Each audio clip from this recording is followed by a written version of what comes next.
Semanas atrás hemos estado hablando que inició Sara esa serie, los que permanecen. ¿Se recuerdan de ese mensaje? ¿Sí? Y luego, pues bueno, vimos que Jesús es la vida verdadera y que separados de Él, todo lo podemos hacer. Nada lo podemos hacer, nada podemos hacer.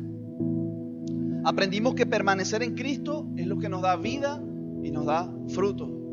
En la segunda parte de esta pequeña serie también hablamos que permanecer en Cristo también implica soportar ¿qué? La presión, soportar presión, las pruebas y bueno, y también hasta la persecución. Descubrimos también y hablamos que la presión de alguna manera no nos destruye, sino que también tiene la capacidad de sacar lo mejor de nosotros. Recuerda que hablamos de la planta, el culantro, cómo en sus raíces, en sus semillas, se sacrificaba para multiplicarse. Y hoy quiero cerrar esta serie con la tercera parte, los que permanecen en victoria. En victoria. Normalmente, cuando uno dice la palabra victoria, usted respondería, amén, así es, estamos en victoria. Y uno aquí, el predicador, se levanta, wow, animado. Pero bueno, como usted está en Orense, no pasa nada. Y mire, estamos a 31 de agosto. Se está acabando el verano. Hoy es el último día de mes. ¿Es la mitad del año? No, ¿verdad? No, la mitad del año ya pasó. Sí, bueno, usted me entiende, usted ya me conoce. Un poquito perdido el tiempo. Pero 31 de agosto, ya estamos en diciembre. Ya estamos comiendo las castañas, ya listo, se acabó el año. No se puede estar pensando mucho. No piense mucho, actúe. No piense, actúe. Leí una historia en el año 1962. Un joven llamado Paul Tanner. Dice la historia que compró unas herramientas eléctricas de la marca Black & Decker. ¿La has escuchado esa marca? Y dice la historia que venía una garantía de esa herramienta que decía garantizado por siempre. ¿Quién no le gustaría tener garantía de lo que compres para siempre? El tiempo, pasen los años, si se estropea, se lo cambiamos. Garantía por siempre. Pero cuenta la historia que él la usó, la guardó y que pasaron 40 años.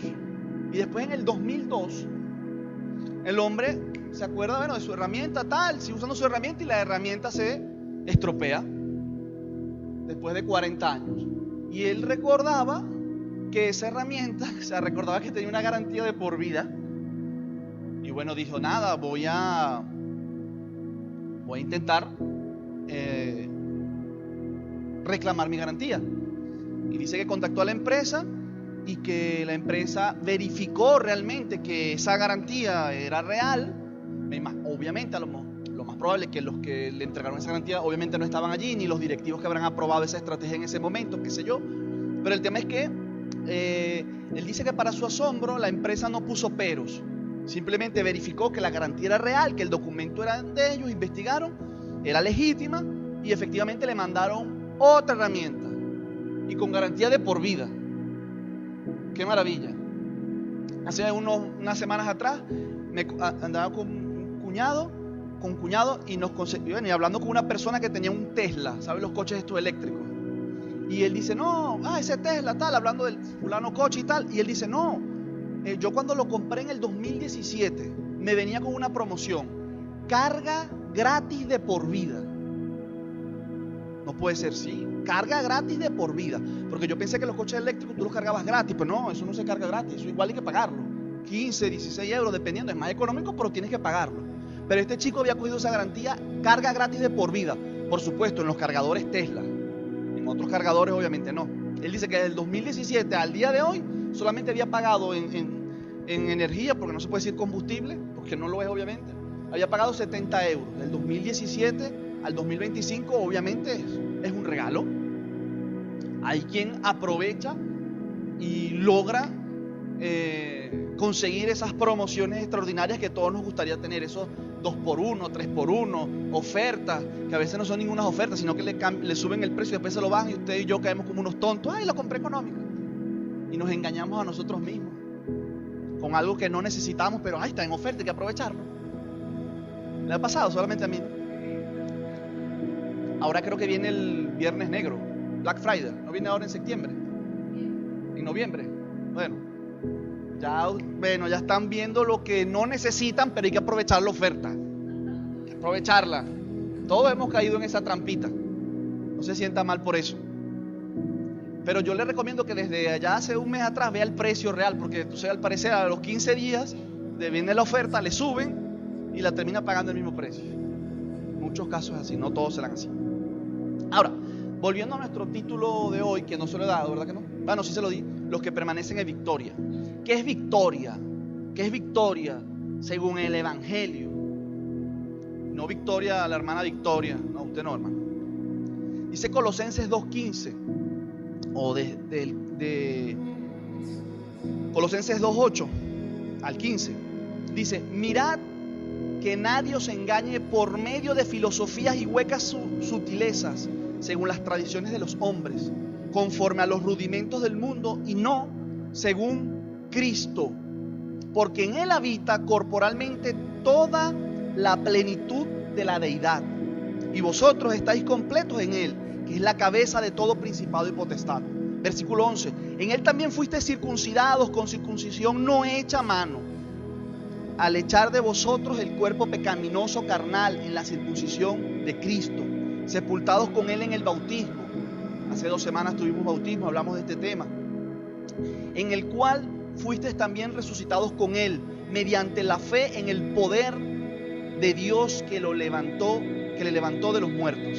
Y a vosotros, estando muertos en pecados y en la incircuncisión de vuestra carne, os dio vida juntamente con Él, perdonándonos todos los pecados. ¿Nos perdonó un pecado? Todos los pecados. Después dice el versículo 14: anulando en el acta de los decretos que había contra nosotros, que nos era contraria, quitándola de en medio y clavándola en la cruz, y despojándonos a los principados y a las potestades, los exhibió públicamente, triunfando sobre ellos en la cruz. En la cruz. Amén. Es una hermosa palabra de Dios. Pablo dice entonces en Colosenses 2.15, me detengo allí, que la cruz de Cristo desarmó a los poderes y los exhibió públicamente. Repito, la cruz de Cristo desarmó a los poderes y los exhibió públicamente. La cruz, ¿qué no es? La cruz no fue derrota. No fue derrota. Fue el desarme del pecado, de la culpa, de la muerte. Amén. Mire, la palabra amén, que usted la puede decir, no pasa nada. No se cobra por cada vez que se diga amén, ¿vale? No tenga miedo. Cuando nosotros decimos amén, ¿qué asociamos normalmente? Bueno, es cuando amén es terminar, la usamos así, cuando terminamos una oración. Normalmente se usa de esa manera, decimos amén. Pero amén no simplemente estás cerrando una oración, estás declarando con firmeza la victoria en Cristo Jesús. Declaramos con firmeza, amén, así es, esa victoria que ya Cristo nos dio en la cruz del Calvario. ¿Cómo me como esto, José Gabriel, en mi casa que me estás contando? ¿Cómo lo llevo a mi día a día? Porque me hablaste tantas cosas allí que me perdí un poco. Bueno, según el texto. En mi casa, victoria, en mi casa o en tu casa, victoria no es siempre tener la razón. Eso es victoria. Sí. No es siempre tener la razón. Es pedir perdón primero. Victoria es pedir perdón primero. ¿Cuántas veces pediste perdón primero en esta semana? Se bajan las manos, ¿no? A mí no me hace falta pedir perdón porque yo en mi vida me he equivocado. Eres un mentiroso porque la Biblia nos dice que todos hemos pecado. O sea, que todos nos hemos mentido, todos nos hemos equivocado, todos. En el trabajo, que es victoria, que me suban el salario, no. Victoria es decir la verdad, es hacer lo correcto en mi trabajo, así nadie me esté mirando.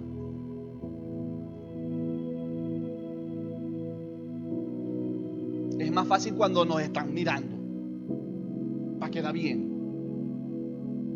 Pero Jesús siempre nos está mirando, se no duerme. La camarita que está en tu trabajo, está en mi trabajo, así que está en una esquina, así.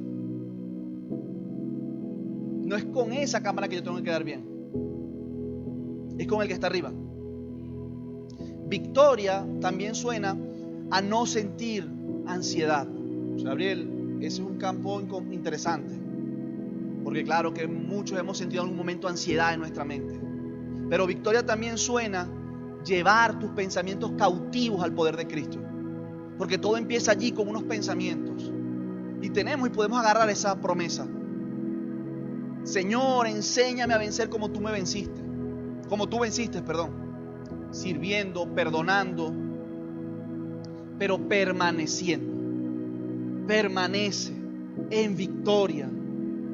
Permanecer, querida iglesia, nos da la victoria sobre el pecado. Oye, hoy viniste intenso, Gabriel, con el pecado. Somos pecadores. Yo no puedo pararme aquí los domingos. Somos todos unos chicos hermosos y preciosos. Que lo somos. Esta iglesia es muy guapa. Mira el que tiene a su lado, una persona guapa. Pero es porque Cristo nos limpió. Usted y yo solitos no somos nada. No somos nadie.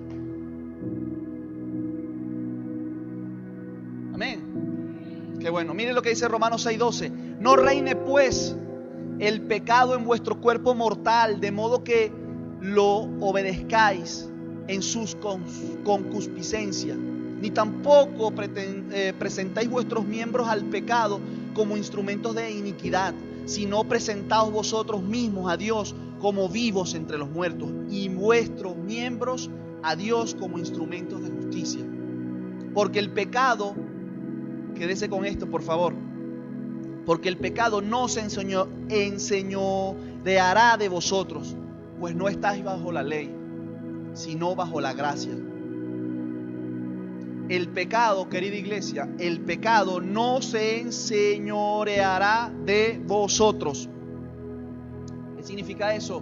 Que nosotros, usted y yo en Cristo no estamos condenados a vivir siempre igual. A mí no me cambia nadie, yo soy así, yo no puedo cambiar esto sí no lo puedo hacer, esto no me lo quites, este vicio no me lo quites, este mal pensamiento no me la quites, esta adicción no me la quites. No, tú y yo no estamos condenados a vivir siempre así. Podemos cambiar, se puede cambiar, se puede hacer lo correcto. Tremenda revelación. Se puede hacer lo correcto. Yo puedo hacer lo correcto. Pero ¿cómo nos cuesta? ¿Cómo nos cuesta? Podemos hacer lo correcto. Amén. ¿Se recuerdan hace 2 semanas por allí? No traje la planta hoy. Hablamos de una planta llamada culantro. Tuve problemas con esa planta, pero traje 3 nada más. Entonces, bueno, discusiones familiares, peleas, disturbios, saqueos por las plantas. Por ahí yo pasé una foto para que se recuerde un poco esa planta. Hablábamos que habíamos aprendido algo de esa planta. Ella muere, ella sacrifica para botar más semillas y que continúe su ciclo de vida. Las semillas están allí en las flores. Por eso de alguna manera se cortan las flores para que la planta siga cogiendo forma o poniéndose más bonita. Luego también hablamos que... ¿Fue lo otro que hablamos de esa planta? Cuando ella está bajo presión, que fue el mensaje, cuando ella está bajo amenaza, bajo presión, prioriza sacar semillas, sacar flor para continuar su vida, para continuar el ciclo de su vida. ¿Me va recordando? Lo otro que aprendí de ella, esa planta hay que sacarle mucho. Me lo enseñó mi ingeniero agrónomo, el ingeniero agrónomo de ellas, adjunto Nerio Torres. Él me explicaba, porque obviamente hay otra imagen por allí, primero se hacen unos semilleros donde luego se trasplantan. Ese semillero, ese soy yo, que me ve más flaco, pero ese soy yo, ¿vale? Esos son los semilleros. ¿Qué pasa? Que yo no sabía y me lo enseñó el ingeniero. Resulta que ella, para sobrevivir también, cuando está sobre todo allí en los semilleros, porque uno descarta muchas, algunas no las siembra, las vas descartando algunas. Resulta que tú dices, oye, pero mira, se ven bonitas, están verdes por afuera. Pero ¿qué pasa? Ella es capaz también de comerse, por decirlo de alguna palabra, perdona que no estoy usando lenguaje técnico, Nerio, de comerse sus propias raíces para permanecer verde o allí frondosita lo máximo posible. Cuando ya ella allí en este estado se va comiendo, y cuando usted saca la plántula, usted dice, wow, no tiene raíz o tiene poquitas raíces. ¿Qué pasó? Y él me explicaba, no, es que se come, ella lo último que le queda es las raíces para que sobreviva, intentar sobrevivir lo máximo posible. Y a mí me vino eso al día, usted y yo y muchas personas que terminan de alguna manera, para sentirse verdes, para sentirse que están en victoria o para creer en una victoria falsa, se terminan comiendo, se terminan traicionando, se terminan rompiendo su propia raíz, su propio fundamento, que es Cristo Jesús. Y usted ve la persona allí muy próspera, verde, aparentando, pero realmente la raíz ya la perdió por buscar más, porque el pecado lo traicionó, porque el pecado le comió hasta la raíz, olvidó su raíz. El pecado, por el amor a las cosas materiales, a las vanidades, a lo que sea que tú puedes en algún momento estar enfrentando, te lleva hasta romper, hasta comerte tu propia raíz, con tal de verte verdecito por afuera y aparentar realmente lo que no está allí en tu corazón. Amén. ¿Cómo vencemos eso? Porque me estás riñendo, José, me estás hablando. ¿Cómo se vence eso? Dios nos dio la autoridad para vencer eso. Y usted y yo, insisto, estamos llamados a cambiar cada día. Cada día. Tal vez este mensaje no sea el más motivador, pero yo creo que sí. Porque todo está desde la raíz, todo empieza desde lo de adentro. Tendemos a, lamentándolo mucho, la sociedad hoy en día, de empezar desde afuera, de mostrarnos desde afuera como lo que tenemos y lo que no tenemos. Y cuando nos reunimos, caemos en el error de yo hice esto, yo hice lo otro, y hablar y hablar y hablar y hablar y hablar. Pero ¿cómo está esa raíz?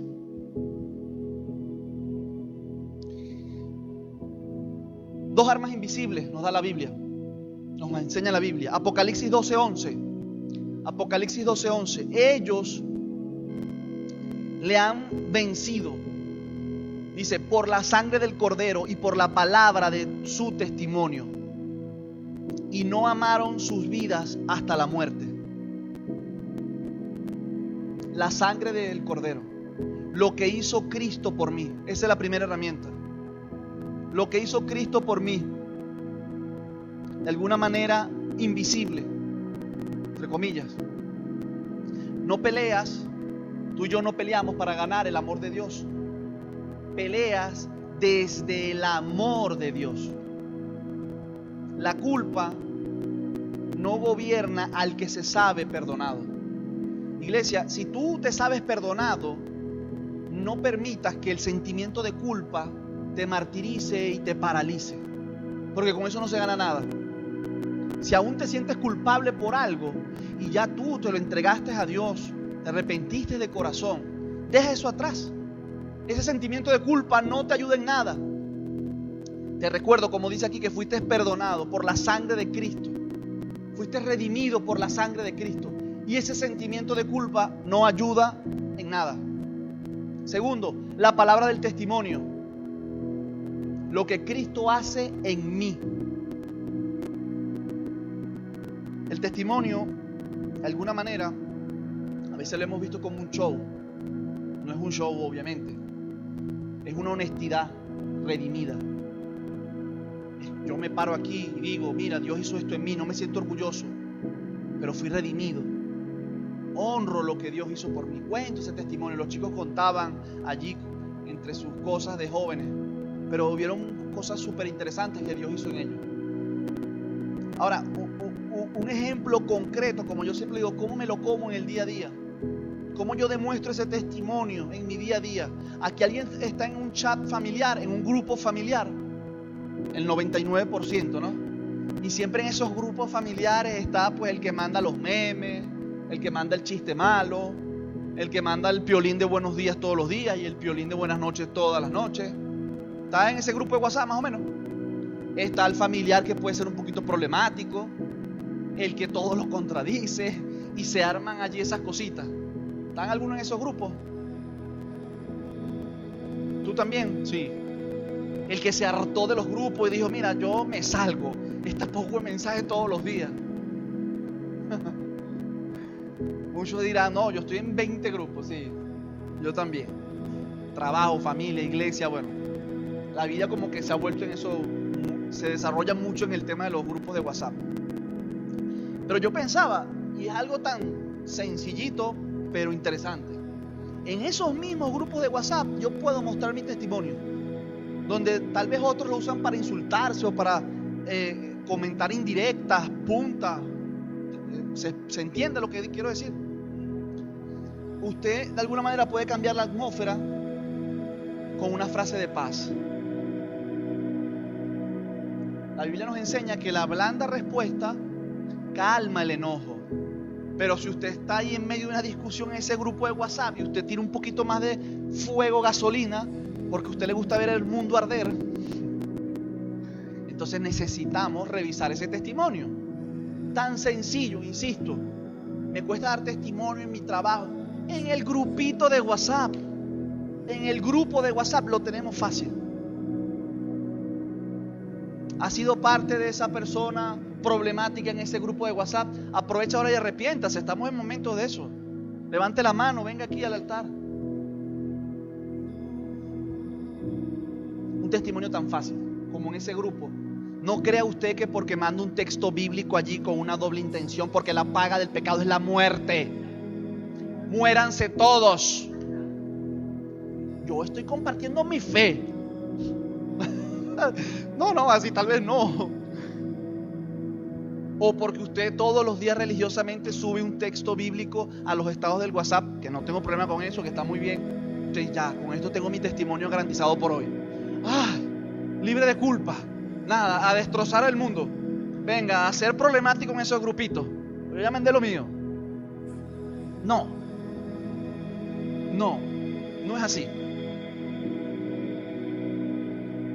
Permanecer en victoria o nos da también la victoria sobre el miedo. ¿Alguien ha sentido miedo en algún momento? ¿Alguien tiene miedo? Yo he sido muy miedoso, he superado muchísimos miedos en mi vida. Le tenía pavor, por ejemplo, a los aviones. Pavor. Eso lo he contado muchas veces. Hoy en día me monto con más confianza en el avión. Pero yo le tenía pavor. Claro, hay experiencias en nuestras vidas que nos marcan. Dice, oye, a raíz de aquí le cogí miedo.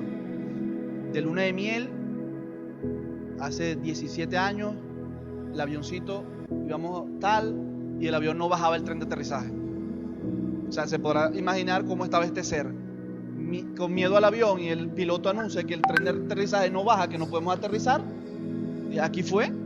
Gracias, vida. Fue muy corta, o sea, 3 días de casado. No, mentira, tenemos 1 semana de casado.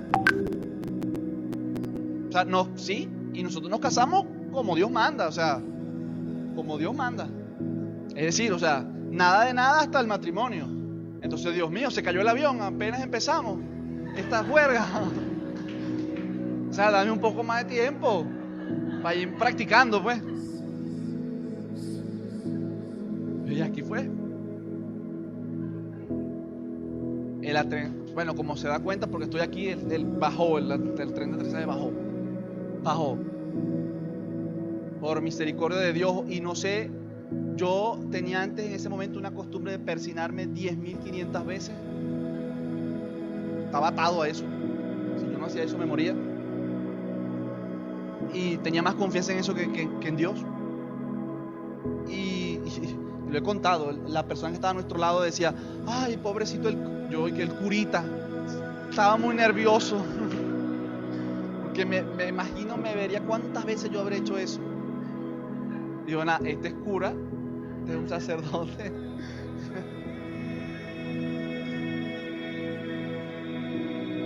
Permanecer nos da victoria.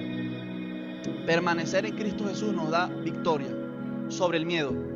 Mismo Pedro negó a Jesús, ¿por qué? Por miedo. Aquí nadie se haga el super espiritual de que yo no lo hubiese negado. Si tenía un montón de gente que te quieren matar, que ver cómo nos trata allí el miedo. Porque cuando tú estás allí en medio de la muerte, ahí las cosas, ahí donde tenemos que, las convicciones, las raíces, ¿cómo están? En medio de la tentación, en medio del soborno, de mira, toma tanto y hazme el negocio y la atrapé y tal.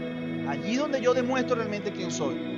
No, aquí el domingo, una coronita. Uno de los sentimientos más comunes que tenemos todos los seres humanos es el miedo. Hoy en día hay un miedo súper que nos ata. El miedo a perder el trabajo. Pero si yo pierdo mi trabajo y ese dinero para pagar la renta, para pagar el alquiler, para pagar esto, oye, humanamente es razonable, no estoy criticando eso. Tengo miedo a perder mi trabajo. ¿Y qué va a pasar? ¿Qué va a pasar si yo tenía este dinero allí ahorrado por si acaso, por si la emergencia, qué tal? ¿Y qué pasa si pierdo eso? ¿Alguien ha tenido ese tipo de miedo? Estamos a 20, ¿cuánto? A 28, ¿qué día que dije hoy? A 30, ni me acuerdo qué día es hoy, 31. No por decirle desde la mala noticia, pero hay que pagar el alquiler, 1 al 5. Con razón lo veo como preocupado. El 1 al 5. No te preocupes. Ocúpate. Miedo a quedarme solo. Tengo un amigo que tiene ese miedo.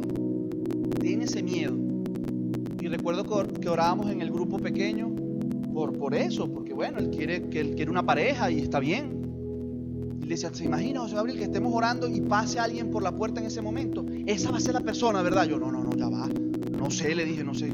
Eso no, a lo mejor pasa, pero a lo mejor no pasa. Y si pasa, no sé. Él estaba con que la respuesta a esa oración iba a entrar en ese momento por la puerta. Y si esa era. Y si es mi mamá está casada, hombre. Va a ser divorciar a mi madre, chico.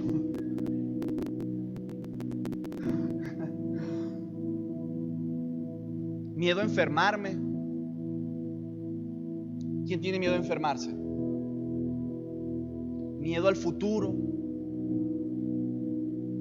Tenemos miedo, pero también tenemos promesa. Segunda de Timoteo 1:7 dice: Dios no nos ha dado espíritu de cobardía, sino de poder, amor y dominio propio. Dominio propio contra esos miedos, dominio propio contra esos pensamientos, dominio propio contra esos dardos que llegan a quitarnos la paz, al miedo, al que va a pasar mañana, al futuro. Ten paz. Pero no la paz que te da el mundo, la paz que te da Dios. Que esa no te la puede quitar nadie. Como el mundo no te la dio, el mundo no te la puede quitar. Y como Dios te la dio, Dios no te la quiere quitar. Yo me agarro de esa promesa. Yo me agarro de esa paz. Muchos saben que en la Biblia habla de que, bueno, hay la frase no temas. Dice que está más de 365 veces. Es decir, que la asociamos o la agarramos para una vez al día. Para una vez al día. Tengo una vez al día de esa promesa. No temas. Es decir, cada día tienes permiso de Dios para vivir sin miedo. De una manera simbólica, por decirlo así. Cada día tenemos permiso a vivir sin miedo. Permaneciendo en Jesús. Permanecer en Jesús Permanecer en Cristo no me va a eliminar, obviamente, los problemas, pero sí me elimina, pero sí me ayuda a eliminar ese miedo que me paraliza, ese miedo del mañana, ese miedo del qué dirán, ese miedo del qué va a pasar, mis hijos. Yo, una de las revelaciones de la primera, considero que fue la primera vez, creo, que pude escuchar a nivel personal la voz audible de Dios en mi corazón. Y fue viendo a mi hija, pequeñita allí de meses, y hablarle a Dios de mi temor, de mi preocupación, que cuál sería el futuro de mi hija. Que obviamente todos queremos que nuestros hijos sean buenas personas, que les vaya bien en la vida, que no se enfermen, que vaya todo bien, que consigan un buen chico. Caso de mi hija, que se casa a los 50 años, no hay apuro. No, mentira. Y yo la veía así, era como una preocupación, y Dios sabía. Y la respuesta de Dios para mí no fue: tranquilo, yo te la cuido. No, hubiese querido escuchar eso, que yo sé que me la cuida, que yo sé que me la ha cuidado. Pero la respuesta fue: Señor, yo quiero lo mejor para ella. Señor, yo quiero que ella sea una niña de bien, una mujer de bien, una mujer que te honre, que siempre te siga, que te ame. La respuesta de Dios a mi corazón fue: sé tú el ejemplo. No, que no me hayas hecho nada. Una carga que tú crees que, bueno, Señor, no, el ejemplo, sé tú el ejemplo.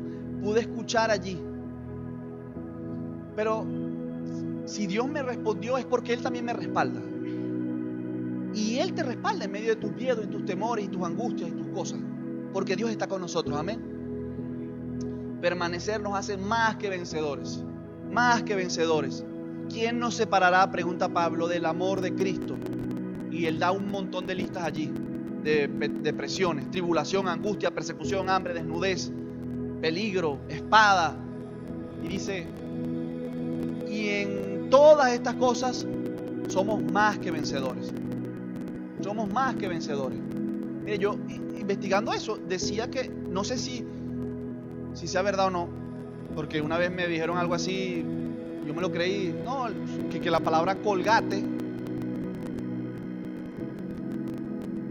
que significa Colosense, Gálatas y Tesalonicense, eso es embuste. Y yo como un tonto repitiendo eso por todos lados. Mire, esta gente honró a Dios, Colgate, Colosense. No, eso no significa eso. Sí es cierto que la historia de Colgate fue un hombre de Dios, que tal, pero era su apellido. No es que le puso Colgate por eso. Pero bueno, investigando el tema de más que vencedores, dice que viene de la raíz Upernicao, y que la marca Nike sacó ese nombre de allí. Vencedores, triunfantes, pero otros dicen que la sacó de una raíz mitológica, que tal. Pero bueno, nos quedamos con el más que vencedores. El Nike siempre muestra como sus atletas ganando en victoria, la marca Nike de ropa, de calzado.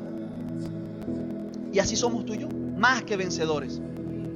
Ahora, hay una letrita pequeña ya para terminar, aunque no es pequeña porque la Biblia la habla muy claro, lo que pasa es que no nos gusta tocarla. No es una letra pequeña. En mi anterior trabajo, un compañero me confesaba que ellos tenían conversaciones a mis espaldas. ¿Usted ha hablado a alguien a las espaldas de alguien? ¿Usted me entendió? Ay, no creo, aquí no veo a nadie así. No, me niego. La murmuración es pecado, hermano, ya arrepiéntase. No vuelva a hacer eso, ¿vale? Usted nunca ha dicho así: ay, fulanita está gorda. Después cuando la ve de frente: ay, qué bello te queda ese vestido. Eso es un pecado, eso es horrible. Arrepiéntase. Eso está muy mal. En mi anterior trabajo, eso le decía, un compañero me contó que hablaba a mis espaldas, me estaban hablando un grupo de personas a mis espaldas, que ellos no creían o no entendían que cómo es eso, que el trabajo que hace la iglesia, en este caso nosotros, yo, que cómo es eso que están allí reformando ese local, que cuál es la letra pequeña, que cuál es el beneficio que hay detrás de todo eso. Que ahí hay gato encerrado. Usted me entiende esa frase, ¿no? Esa expresión. ¿Cómo es eso que ayudan a otras personas, que dedican tiempo para otras personas, sin nada, sin esperar nada a cambio? O sea, para ellos eso, no, seguramente él debe llevar una parte allí, que bueno, que probablemente y tal. Yo, para los que no sepan, yo aquí no cobro nada y no es mi fin.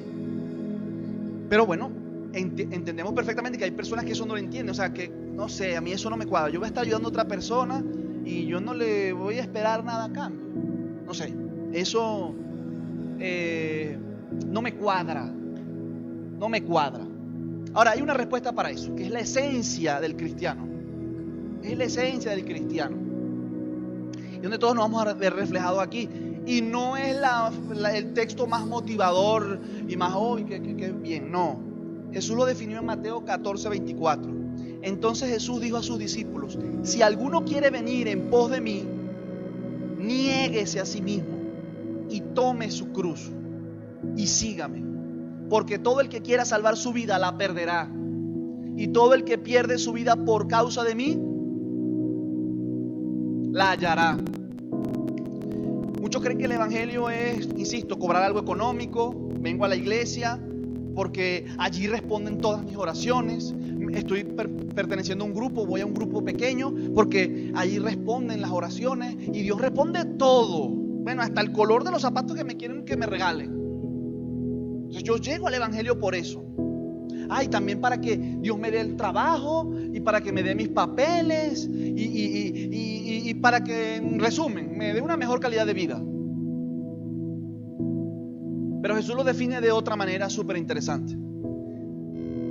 Seguirme a mí no te va a costar algo, te va a costar todo. Se puso intenso hoy. Todo es negación total. Es negación total, es negación propia. Negación significa rehusar asociarme con alguien. Me niego a estar asociado con alguien. Debo renunciar a la peor persona que va a atentar a que sigas a Cristo. Usted y yo necesitamos renunciar a esa persona. ¿Y sabe quién es esa persona? Yo mismo. Si quieres seguirme a mí, tendrás que negarte. O no se niega todo, o viene para que Cristo allí realice sus cosas. Importante, querido hermano, querida iglesia. Yo no estoy hablando que Dios está en contra de los sueños que tú tengas, ni de los planes y proyectos que tú tengas. Yo creo firmemente que Dios cumple sueños, que Dios nos anima a levantarnos, que Dios puede llevarte muy lejos. Sin embargo, el evangelio es cruz. El evangelio es cruz, es renuncia. No es si nos compramos un coche nuevo, si me compro un piso nuevo, si me aumentan el salario, si me consigo un mejor trabajo con horario de mañana. No, eso no es el evangelio. Y si has entendido el evangelio así, pues hemos estado confundidos. Recuerda que no estamos acá para ver qué me da el evangelio. Yo no estoy aquí para ver qué saco del evangelio, para ver qué saco a ver qué Dios me da, tipo genio de la botella, ¿sabes? ¿Se acuerda de ese? El lamparín, no, era ¿cómo era? Aladín, lamparín. Aladín, chico que veía mucho Disney. Jesús fue claro, Jesús fue muy sencillo, muy práctico. Toma tu cruz y sígueme, que yo te voy a salvar del infierno en el que estás. Toma tu cruz y sígueme, que yo te voy a sacar del infierno en el que vives. Amén. Por eso es que a Jesús no lo querían mucho cuando predicaba este tipo de mensajes. De alguna manera no recibía muchos aplausos. Yo aquí me paro y le digo: siga a Jesús porque te vas a ir para el infierno. Probablemente usted y yo no aplaudimos tan fuerte como que me digan otra cosa. Pero es la esencia, es la realidad. Jesús nos quiere salvar. Pero también Jesús dijo: mira, probablemente por seguirme a mí vas a tener problemas en tu casa. A lo mejor por seguirme a mí se va a molestar un familiar tuyo. Jesús lo dijo y no es mentira. Pero entonces, bueno, ahí nuestro testimonio va a decir: tranquilo, en paz. Si usted y yo estamos dispuestos a abrazar a Jesús a cualquier precio, entonces sabremos realmente lo que es la cruz. Insisto, no será el mensaje más popular, más motivador, pero es lo esencial. Es la cruz. Necesitamos volver a la cruz. Eso, cuando usted y yo somos firmes, tenemos esas raíces allí en la cruz, y me botan de mi trabajo, o un personaje me trató mal, o un hermanito de la iglesia no me saludó, usted no se va a ir de Dios, usted no se va a ir de la iglesia, porque usted está bien arraigado, porque usted no vino a la iglesia porque le dieron esto, porque le dieron aquello. Usted vino a la iglesia, usted busca del Señor por lo que Él es, como lo cantábamos hoy. ¿Dónde están los chicos? En su momento, vino un joven rico que le dijo a Jesús en Lucas 18, del 18 al 23. Dijo: un hombre principal le preguntó diciendo: Maestro bueno, ¿qué haré para dar la vida eterna? Jesús en el versículo 19 le dijo: ¿por qué me llamas bueno? Ninguno hay bueno, sino solo Dios. Los mandamientos sabes: no adulterarás, no matarás, no hurtarás, no dirás falso testimonio, honra a tu padre y a tu madre. Y él le dijo: todo eso lo he guardado desde